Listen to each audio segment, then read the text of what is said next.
Почитуван председател, почитувани колеги. Сите денеска нели убаво си се слушаме што зборуваме, бидејќи сите сме сложни со моментот дека навистина во државата е потребен попис. Настрана тоа, да не се сваќаме погрешно, суштински сите зборуваме за тоа, барем моите колеги, е моментот за тоа каков е предлог законот. Овој предлог закон, јас само накратко од она што вие го спомнавте, ќе кажам дека не зборуваме за тоа како ќе се користат податоците, бидејќи не го прочитавте нели членот 2, каде ќе се употребуваат податоците. Факт е дека тие податоци ќе најдат како многу голема примена во иднина од нели позитивен аспект за нашата држава. Најмногу зборуваме денес ние за тоа како ќе се добијат тие податоци. Како ќе биде спроведено тоа теренско анкетирање на населението и така натаму. Јас, бидејќи гледам дека постои од ваша страна енергија за тоа дека ќе се имплементираат многу работи во законските решение и велиме нели адхок закон кој што ќе важи за еднократна употреба, и тоа е така, тогаш јас би ви дала предлог, дајте овие денови да сработиме неколку клучни работи. Зошто немаме јавна расправа за овој закон? Еве јас ви велам, ајде да направиме една јавна расправа, со која што ќе поканиме, нека дојдат, нека не посоветуваат, и како ние имаме стручни кадри во државата кои што можат да ни помогнат овој закон да не биде само закон за спроведување на најскапата и најголемата статистичка операција.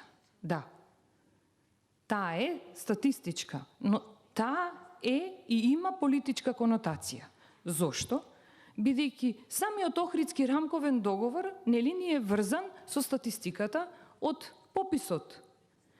Дајте да направиме едно идеално решение, кое што ќе направи да имаме попис професионален, квалитетен за сите. Дали биле македонци, албанци и сите етнички заедници, да не ги набројувам овде. Зборувам за плюс, дополнително, методологијата и прашалниците што ги спомнавте. Зошто да бидат тие во надлежност на директорот на Државниот завод за статистика, па дополнително во службен весник да одат? Зошто ние, бидејќи ова е закон кој што важи за еднаш, не направиме и методологијата, и прашалниците, и поимникот, и се што е врзано со законот? Треба да имаме надеж и желба за соработка. Една јавна расправа и како многу би ни помогнала. Но не верувам во позадината. Зошто? Методологијата и прашалникот ќе го прават во Државниот завод за статистика. Кој ќе биде надлежен за тоа? Директорот на Државниот завод за статистика. Кој го именува директорот на Државниот завод за статистика? Владата на Република Македонија. И нема политичка конотација овој муабет? Ве разбирам, разберете ми и мене. Сакам професионалност да има. И затоа да не се доведуваме вака да дискутираме колешке, јас барам само едно и единствено, да има